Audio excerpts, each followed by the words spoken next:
everyone, it's Shel from Scrap Secrets and welcome back to my channel. For today's video, we're going to be creating a shaker card using a background die. And this was a card that I created for my dad for his birthday. To make it, we're going to start off with picking some background paper, and I picked from this Crafters Consortium paper pack, and I love this. I've been hoarding it, so this is the first time that I've used any of the sheets of paper. And we're going to be using the Happy A2 cover plate from Honeybee Stamps. I'm going to run it through my Cuttlebug, and then you can see all of the pieces pretty much stayed in place with the exception of the middle of that A. I'm going to take off all of the excess, and then we're going to get started on putting the card together. I'm actually going to be using my foam tape for the very first time, so I was super excited to see how this would work. I bought one of those big mama rolls from Amazon, so I'm happy to report that it works fantastic. So the next thing that I'm going to do is I'm going to put the acetate into place. I had a scrap piece of acetate left that was basically the same size as the first 3 happies. So I'm going to glue that into place. You can use wet or dry glue here. So if you use the wet glue, you just have to be really careful that it doesn't seep out onto the acetate.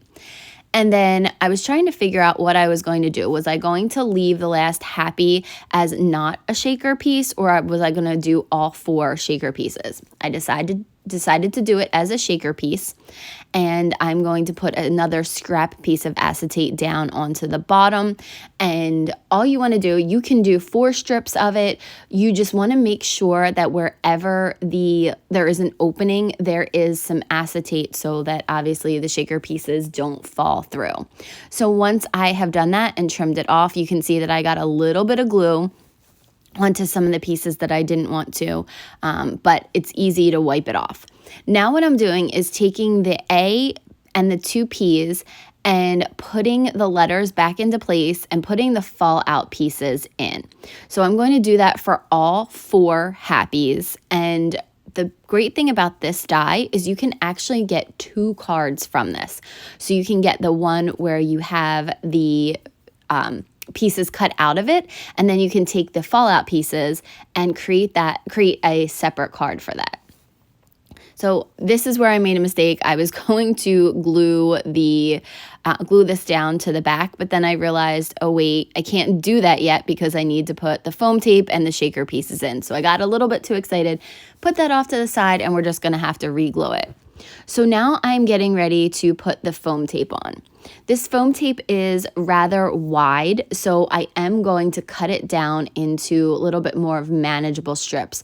So I measured the longer sides of the card, cut a piece down, and then just cut strips on there. I did do 2 layers of this because I wanted a little bit higher foam tape. 1 layer of foam tape will work for this. It just depends on how thick the seed beads, the sequins, whatever shaker mix you're using is. So just measure your thickest piece that you want to put in there and make sure that it will be able to move around freely. So you can see I'm cutting those pieces off. I'm going to put the tape down, and then I am going to cut off any excess on the sides and cut down another strip to put on there. So what I like to do is after I've built the first layers, I'm going to go back and do the second layer. So I will take off the top piece, the like release paper on the top piece, put the second piece on, but leave the release paper on for the back. The reason that I leave the backing on is I want to run a little bit of the anti-static powder on the edges so that if there is any stickiness, it will be taken away by this powder. After I'm done, I will wipe the inside of that off with a dry cloth because there is a little bit of residue. Now we're getting ready to fill the interior. So this shaker mix right here, I wanted the golds from it because there were some really pretty golds running through the paper pack that I chose. And I picked the gold out from this. This is from a Hero Arts kit from a long time ago, and I just never used all of the pieces. So I'm picking out the reds and just putting some gold in here. And then we're going to be using a couple colors of this calls for confetti. So it's just lining it up to try to see what colors would go nicely. I think this one is called Turquoise. There's a turquoise. There's I think an island blue. I'll leave all of the colors in the comments below. I don't think you can, I'm not sure how well you can really see them on the camera when I hold them up, because this is sped up because this card did take a long time. Shaker cards tend to take a little bit longer, maybe just for me, but it does tend to take me a little bit longer, especially if I've never made one like this before. So I'm just putting in as much as I can. And this one is another one. I think this was also from a Hero Arts kit. So I wanted to add a little bit of green in there. And then we added some. So this one is from, I think it was Alison's Gothic Peacock or something like that. That one was a limited edition sparkle blends, which has sold out, but I loved the blues in that, and I thought that looked really pretty. So I am using sparkle blends, Hero Arts, as well as this calls for confetti together, and they work seamlessly. That's what I love about these shaker pieces, is that you can create your own blend. And if you've seen any of my other shaker cards, that's what I tend to do. There's never usually, I don't design my cards around a blend to make sure I get specific colors in there. I design my cards and then I go through my blends and see what will fit in there, what will work with it.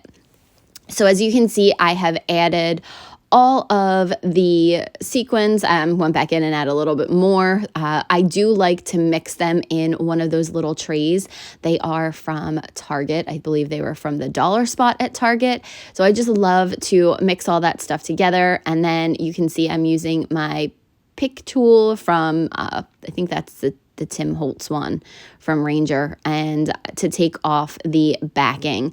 I wanted to be really careful because I did not want those shaker pieces to go flying all over the place. There are a ton in there, and I was too worried that if I pulled up too quickly, these shaker pieces would go all over the place. I've done that before, so that's how I know. So after I've removed all of the tape, I am going to take that piece of black cardstock that I had put the glue on before. That is my backer. I usually make my backers the exact same size as the front, so that it's really easy to put it on and you don't have to worry about anything being straight on there. It's very easy to do. Then I'm going to take some glue and run it over the back of that and put it on a 4 1/4 by 5 1/2 inch black card base. So I'm going to take some Honeybee Be Creative glue and glue that down to the back. And now that the card front is secured to the card base, I want to shake it to make sure that everything works as it should and nothing is going to fall out. Trim off any pieces that may be hanging over, and I'm super happy with the way it looks. But I also wanted to add the word birthday. So I used some Distress Oxide in Peacock feathers to stamp out birthday onto a scrap piece of black cardstock.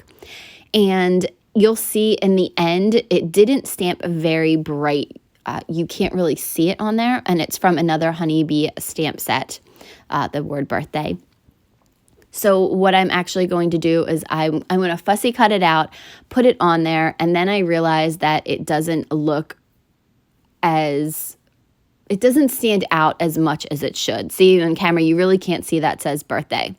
So I am going to take a white gel pen and go over all the letters, and so in the final pictures, you will see that it stands out a lot more than it does on here. I glued it right to the card front with that Honeybee Be Creative glue. Keep shaking it because you guys know I love to shake the card and you just hear those lovely sounds. So there is the card. Thank you guys so much for watching. If you have comments or questions, please feel free to leave them below. And I will see you guys again real soon for another video. Bye!